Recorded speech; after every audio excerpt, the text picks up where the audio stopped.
Good morning mga guys. Ito, kararating ko lang galing ako sa La Bonita. And the La Bonita is a Mexican supermarket. Okay? Ang nabili ko doon ay ito, dalawang 3 or around ba yan? Agoy, di mo ako nabundak.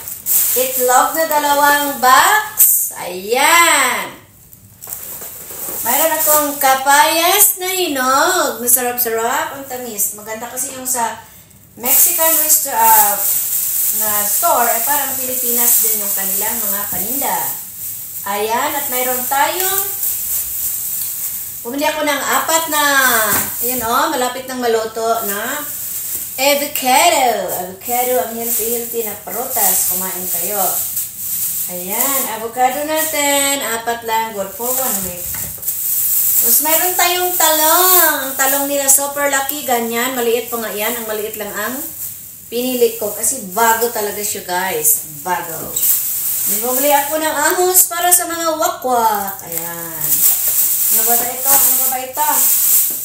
Ito naman ang mga dilata na mga ito. Condensed milk. 2. Kaya in case gusto mong maglamaw-lamaw o magsalad-salad, mayroon ka na dyan. Hindi ka natatakbo sa tindahan. Saka ka patatakbo kung kailangan mo na ba. And ito, mayroon tayong mga red plum. Itong red plum, buslutan ko na nga, ay 2, 4, 6, 7. Kada adlaw isa. So, red plum yan na prutas. Ayan, red plum. Hindi ko na nga bungkagin, kasi ayan, ganyan ang red plum. So, 7 na piraso na lagay ko yan sa refrigerator. And I have also, ito mga dilata pa rin na corn. Corn na mais. Kanang corn ba na mais? Ayan. So, mga corn na mais. At ito, yellowfin tuna in olive oil. Ayan, in olive oil siya. In case gusto mong mag-salad, tuna salad, ayun, may inok ka nang ilalagay. Meron tayong maraming sibuyas na puti. Ayan. So, hindi ko natanggalin ha. Ayan, lagay ko lang sa sahig. At bumili tayo ng pagkain ng matanda na oatmeal. Almusal ni matanda sa umaga. Siyempre, pag umaga, almusal yan. At bumili din ako ng shredded wheat. So, walang carbs, less carbs, kasi hindi siya yung cereal na sweet. Yan. Wet. Lagyan mo na lang siya ng fruits at milk and that's your breakfast. Okay? Yan natin ilagay kasi marami pa tayong i-display. At meron silang mamon na super hindi gaanong matamis at parang mamon ng Pilipinas. This costs $7.99, like $8. $8 times 5 is like 8 dollars and like 400 pesos kung sa peso. Mamon, ang sarap nito. Nakatikim ako last time, kaya bumili ako. Nakabili ako last time, 2 piraso. Uy, ang sarap. Parang nasa Pinas ako, kaya ito, bumili ako ng madami. And then ito, ano ito? Ito ay ang ating mga L'Oreal na pang sa buhok. Yung pang rooting ng buhok. Yung mga ilagyan natin yung ating mga roots ng ganyan kasi maraming oven. Okay? Marami siyang oven. Bumili na ako ng mga tali-tali sa ating mga kabuhokan. So, pag nagdadrive tayo, yung ating buhok ay pumunta sa ating mata. At meron pa dito, ito naman. Ito is cotton salami. Salami para sa bread. Salami. Pero hindi ako kumakain yan kasi processed foods yan. Ang kumakain yan ng Americano. Meron akong maraming kalikot or siling haba para sa aking paksel. Okay?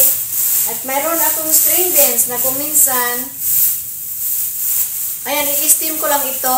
I-steam at lagyan ko ng wala lang, ng black pepper, konting asin, at olive oil. Or, you can slice this pinong-pino, lagay mo sa pansit.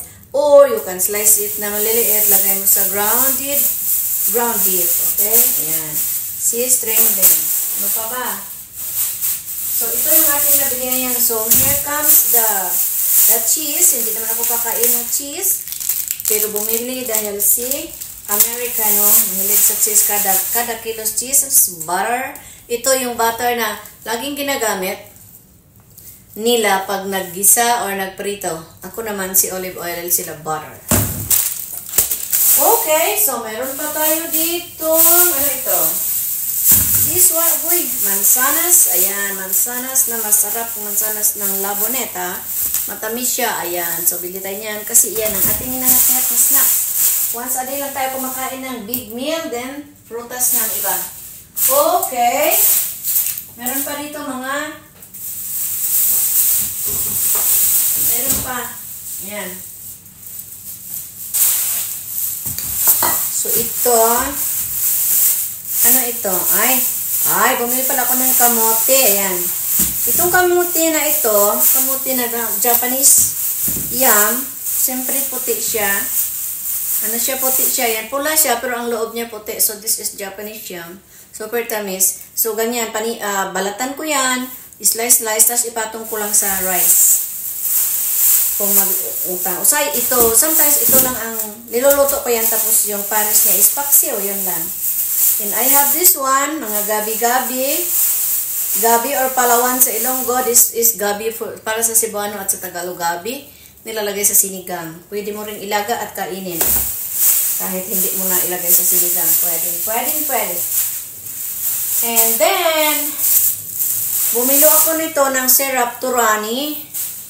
Turani na raspberry, sugar-free. Yan. Kasi para sa aking, pwede sa tea, pwede sa coffee. Hindi na ako gagamit ng sugar. At kung gagamit ako ng honey, ang honey kasi marami talaga. Ito may honey ako.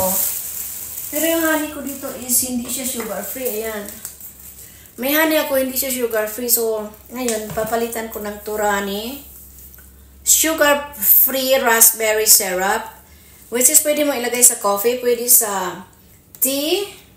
Like honey din, kaso lang itong honey ko is hindi siya sugar-free. Kaya nagpalit ako ng ganito.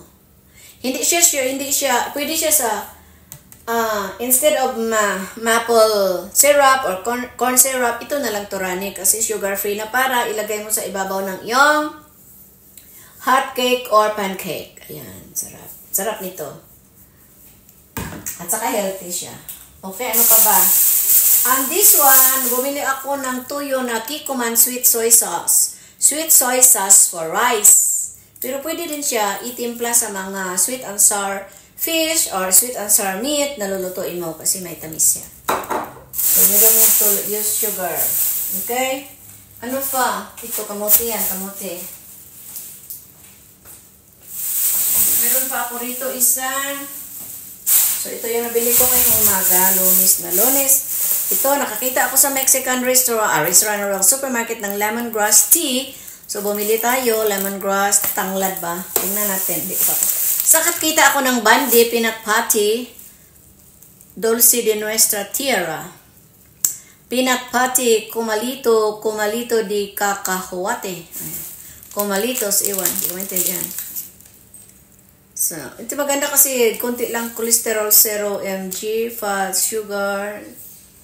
Magkano sugar niya? Marami siyang sugar. Pero, sa atin, pinyato ba? Pinyato or yung nagluluto ako nito, yung mani, isangag mo, tapos gagawa ka ng mascobado ng sugar, gawin mong syrup, din ilagay ito, din ipaiga.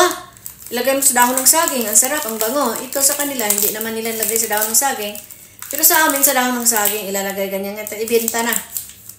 Ito sa kanila, hindi sa dahon ng saging, siguro nilagay nila sa medyo holmahan, kaya round na round.